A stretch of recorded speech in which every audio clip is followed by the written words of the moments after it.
Nagduha-duha pa si Samal Island Mayor Al David Uy sa posibilidad nga ablihan na sa publiko ang tourism site sa isla. Ang airport ni John D. Esteban.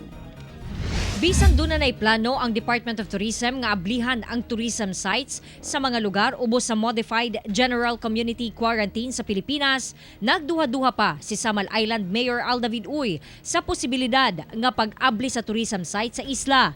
Bisan buot na niya nga mabalik ang turismo, kinahanglan daw nga tun-an pa kini og maayo kay basin kalit mo kaylap ang COVID-19 sa isla.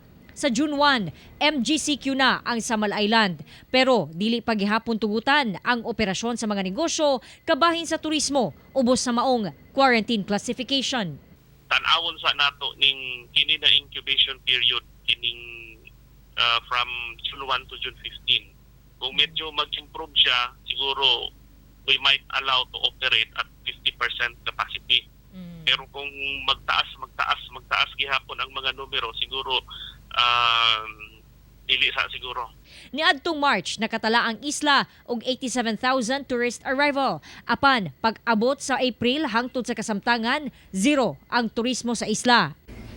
Ang tourism industry ang naghatag og pinakadakong bahin sa revenue sa Samal, apan dakong pagkalugi tungod sa coronavirus lockdown.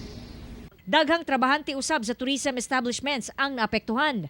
Sumala sa City Investment and Tourism Office sa Samal nga nahatagan naman daw sila og assistance. 6.5 million pesos ang naapod-apod ubos sa tupad program sa DOLE ug guban pang hinabang sa laing ahensya sa gobyerno.